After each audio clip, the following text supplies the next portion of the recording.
Aujourd'hui, je t'invite à plonger dans une histoire incroyable, qui commence comme un jour ordinaire, mais qui prend un tournant inattendu que personne n'aurait pu anticiper. Imagine que tu es en route pour le travail suivant ta routine habituelle quand soudain, tout change en un clin d'œil. Notre protagoniste a vécu exactement cela, un accident dévastateur qui l'a conduite au bord de la mort. Cependant, ce qui rend cette histoire encore plus extraordinaire, c'est ce qui s'est passé lorsque son cœur a cessé de battre. Ce qu'elle a découvert te fera réfléchir sur ce qui se passe réellement quand il semble que tout est fini. Sans plus tarder, laissons-la partager elle-même cette incroyable expérience qui défie toute logique. C'était un jour comme un autre, ou du moins c'est ce qu'il semblait. C'était le 15 juillet 2024, et ce matin-là avait une atmosphère particulière. Le ciel était si dégagé qu'il semblait irréel, et le lever du soleil peignait tout avec de doux tons dorés, comme s'il s'agissait d'une œuvre d'art. Je conduisais vers le travail pour mon service de 6 heures du matin à l'hôpital St. Michel. C'était l'agitation typique de ceux qui se lèvent trop tôt, mais j'y étais déjà habituée. Après tout, en tant qu'infirmière en soins intensifs depuis plus de 20 ans, j'avais pratiquement tout vu. Des pertes dévastatrices aux récupérations miraculeuses. Mais rien absolument. Rien ne m'avait préparé à ce qui allait se passer. Il était exactement 5h47 du matin. Je le sais parce que j'ai regardé l'horloge et calculé que j'arriverais à temps. Et puis, cela s'est produit. Soudain, une camionnette est apparue à toute vitesse, grillant un feu rouge. Plus tard, nous avons su que le conducteur s'était endormi au volant. L'impact a été brutal. La camionnette a frappé le côté conducteur avec une telle force qu'il semblait impossible d'en sortir vivant. Le bruit était assourdissant. Métal tordu, vitres brisées par. La douleur dans mon côté gauche était si intense qu'elle semblait s'emparer de tout mon corps. Tout est devenu si lent que j'ai eu l'impression de voir la scène de l'extérieur comme un spectateur. Je me souviens de l'éclatement de l'airbag, du goût métallique du sang dans ma bouche et de cette sensation écrasante dans ma poitrine. Et puis tout a commencé à s'estomper comme si quelqu'un éteignait peu à peu la lumière. Lorsque les ambulanciers sont arrivés, ils ont dit que je ne respirais plus. Mon cœur s'était arrêté pour la première fois alors que j'étais dans l'ambulance. Ils ont fait tout leur possible pour me ramener, et miraculeusement ils y sont parvenus. Mais mon corps était brisé, vaisseau rompu, poumons perforés, côte fracturée et une hémorragie interne dévastatrice. À ce moment-là, je n'avais aucune idée que ce n'était que le début. Quelque chose de bien plus grand était sur le point de se produire. J'ai ressenti comme si je flottais montant lentement au-dessus de mon corps brisé. Je pouvais tout voir d'en haut. Les ambulanciers courant contre la montre, criant au sujet de mes signes vitaux. Mais c'était comme observer la vie d'une autre personne.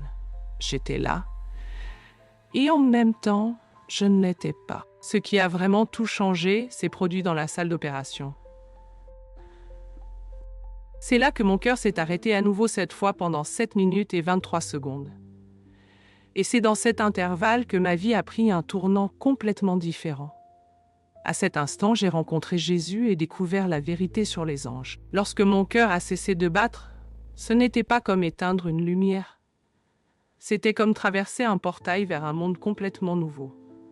En un instant, j'étais allongée sur une table d'opération froide. À l'instant suivant, j'étais dans un endroit si différent qu'il semblait impossible à décrire. Il n'y avait ni obscurité ni tunnel comme beaucoup le rapportent.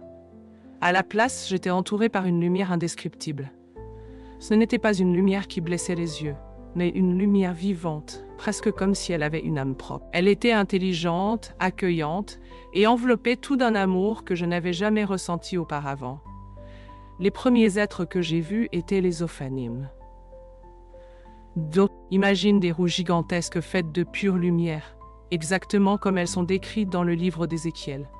Mais les voir de mes propres yeux était quelque chose d'autre monde. C'étaient des roues dans des roues tournant dans des directions impossibles, couvertes d'yeux qui semblaient regarder au-delà de la réalité. Ce n'étaient pas seulement des yeux qui voyaient, ils comprenaient, connaissaient et ressentaient tout en même temps. Ces êtres défiaient toute logique. Ils étaient si grands qu'ils semblaient exister en dehors de l'espace que nous connaissons. Ils se déplaçaient dans toutes les directions sans tourner, brisant toutes les règles de la physique que nous pourrions imaginer. Chaque roue était connectée à une autre formant des motifs intriqués qui d'une certaine manière avaient tout leur sens à cet endroit. Les yeux qui couvraient ces roues n'étaient pas des yeux ordinaires. Ils semblaient des joyaux vivants brillant d'une lumière bleue et blanche qui coupait le souffle. Lorsqu'ils se déplaçaient, ce n'était pas seulement pour regarder. Ils communiquaient quelque chose, un message qui transcendait les mots, rempli de vérité et de sagesse. Soudain, les ophanimes ont commencé à se mouvoir en parfaite synchronisation. C'était comme s'ils créaient un couloir fait de lumière vivante. Et alors est arrivé le son. C'était comme écouter de forts vents de l'eau qui coule, et la mélodie la plus belle, qui ait jamais existé tout en même temps. C'est alors que les chérubins sont apparus. Ils étaient encore plus impressionnants que je ne l'aurais imaginé. Chacun avait 4 visages, humain, lion, bœuf et aigle. Mais ces visages changeaient, comme si chaque mouvement représentait quelque chose sur la création. Leurs ailes, si de chaque côté, ne se contentaient pas de bouger. Elles faisaient vibrer la réalité même. Et alors tout s'est ouvert comme si quelqu'un tirait un rideau. Et là était lui. Jésus assis sur un trône qui semblait fait de saphir vivant, entouré de couleurs qui n'existent pas dans notre monde. Sa présence était écrasante et en même temps réconfortante. C'était comme être enveloppé par un amour pur, mais face à quelque chose d'infiniment plus grand. Il m'a regardé, dans ses yeux j'ai vu tout. Amour, vérité et la connaissance de tout l'univers. Il a parlé, mais pas avec des mots. C'était directement à mon âme. « Élisabeth, ma fille, a-t-il dit, tu es ici pour être témoin de ce que peu ont vu. N'aie pas peur. » Lorsqu'il s'est levé, tout cet endroit a semblé s'incliner devant lui. Les mouvements des ophanimes sont devenus encore plus détaillés, presque comme une danse cosmique. Et les chérubins ont couvert leur visage avec leurs ailes, en signe de révérence. C'est alors que Jésus m'a emmené dans un voyage à travers le royaume céleste, quelque chose que les mots humains peinent à décrire. D'un simple geste, il m'a montré comment les anges travaillent dans la création. J'ai vu une quantité incalculable d'anges, chacun avec un but spécifique, allant et venant entre le monde spirituel et le nôtre. Il a expliqué que les ophanimes n'étaient pas seulement des roues de lumière. Ils étaient la représentation vivante de l'omniprésence de Dieu. Leurs yeux brillants symbolisaient l'omniscience divine, tandis que le mouvement constant montrait que Dieu est toujours en action, dans chaque recoin de l'univers. Jésus m'a montré l'incroyable harmonie avec laquelle tous les anges travaillent ensemble. Les chérubins avec leurs visages représentant différents aspects de la création. L'humanité, la nature sauvage, la nature domestiquée et le royaume céleste maintenaient l'équilibre universel. Leurs ailes ne se contentaient pas de bouger mais créaient une musique céleste continue, comme si elles soutenaient la réalité même. Puis, il m'a montré quelque chose qui a profondément touché mon cœur.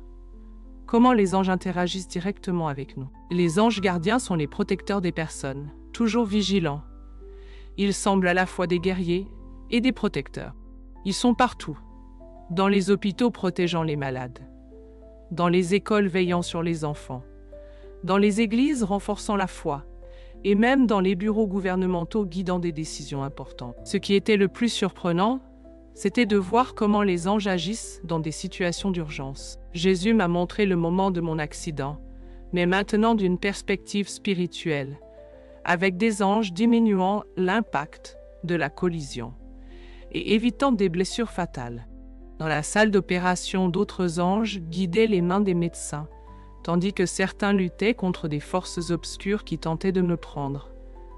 Les ophanimes étaient incroyables dans ce processus. Ils se déplaçaient comme des pièces d'une horloge cosmique, organisant le temps et les circonstances avec une précision que nous pouvons à peine imaginer. J'ai vu comment ils travaillaient avec d'autres anges, coordonnant les réponses aux prières et accomplissant la volonté de Dieu.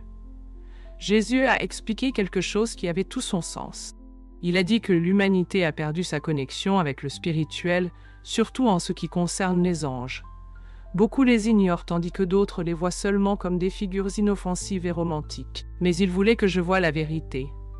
Les anges sont des êtres puissants fondamentaux dans le plan divin.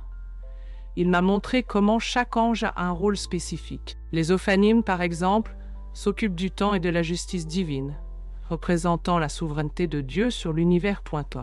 Ces yeux brillants sont bien plus qu'une simple vision. En eux réside une connaissance profonde qui comprend et accomplit la volonté divine.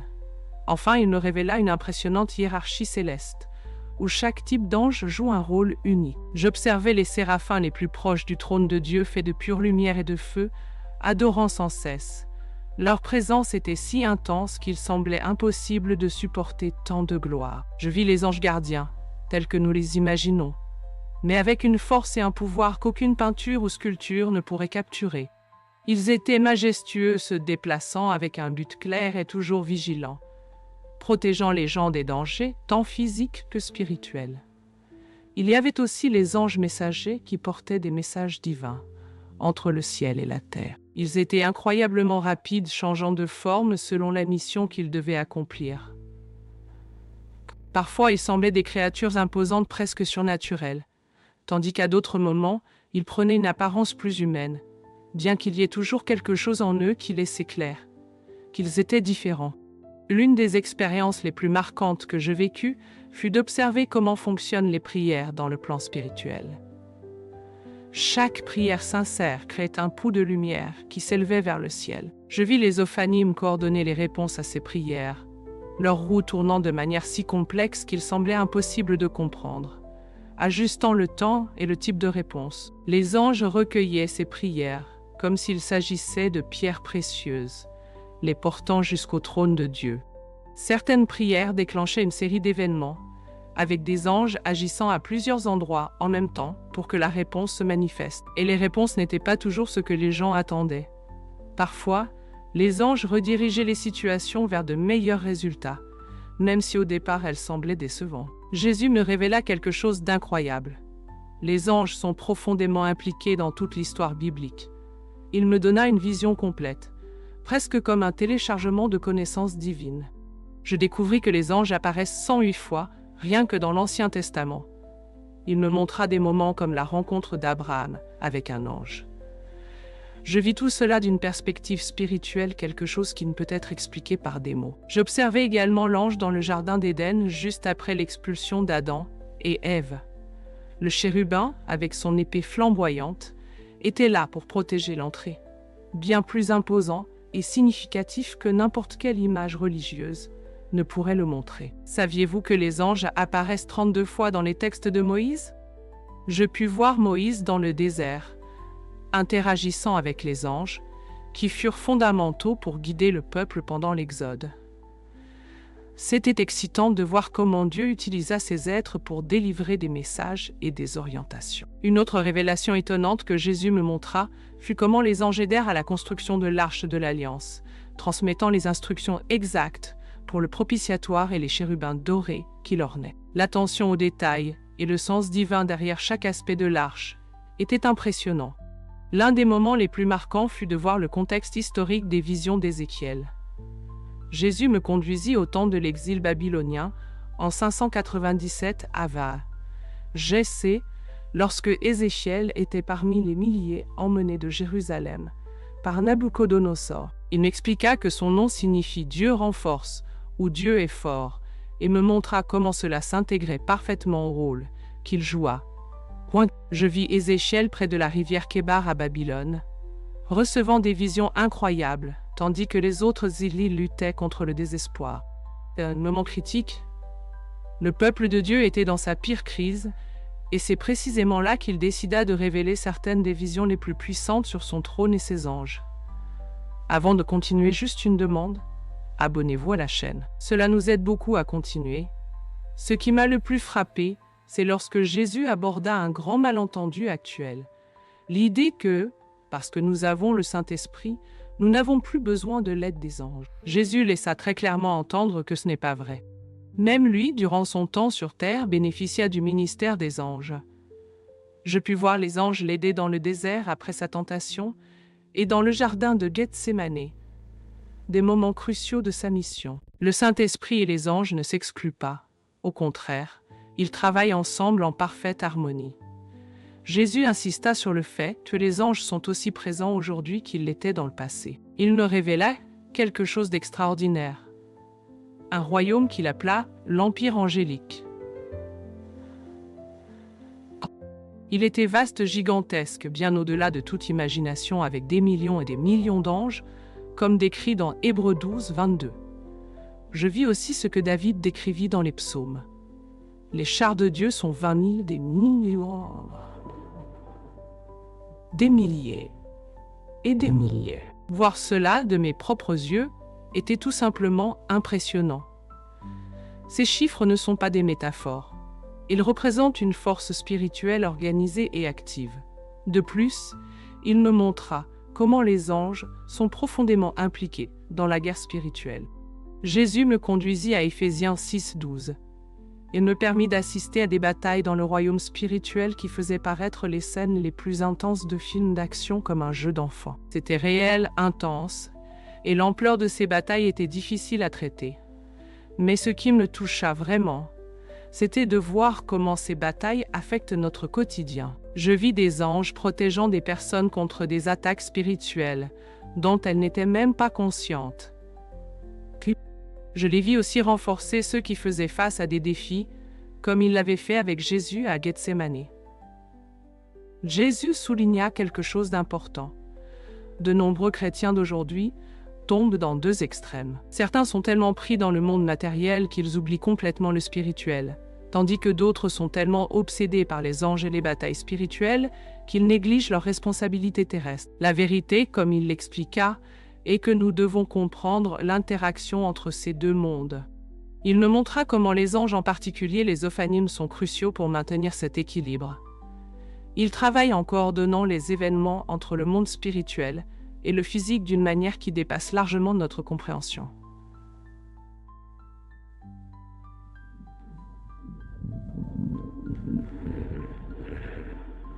Enfin, Jésus me révéla comment les anges jouèrent des rôles fondamentaux à l'époque d'Ézéchiel, en particulier dans le ministère prophétique. Ils furent des instruments essentiels pour communiquer la volonté de Dieu à l'humanité, même dans les moments les plus difficiles de l'histoire. Je vis Ézéchiel près de la rivière Kébar à Babylone, recevant des visions incroyables tandis que le peuple exilé autour de lui perdait espoir. Ce moment était si significatif. Au milieu de l'obscurité de ces circonstances, Dieu choisit de révéler certaines des visions les plus puissantes sur son trône et ses anges. Jésus me montra comment ces visions ont encore un impact profond dans nos jours. Les anges continuent d'agir dans le ministère prophétique, mais souvent de manière subtile. Ils travaillent en coulisses, coordonnant des événements, pour garantir que la parole de Dieu s'accomplisse, tout comme il le faisait dans les temps anciens. L'une des choses les plus incroyables que je vécus fut le rôle des anges comme une véritable force divine, comme mentionné dans le psaume 103, 21 des anges puissants qui accomplissent ses ordres et obéissent à la voix de sa parole. Je vis les anges en action comme des guerriers spirituels, s'assurant que la volonté de Dieu se réalise dans les deux royaumes, le spirituel et le physique.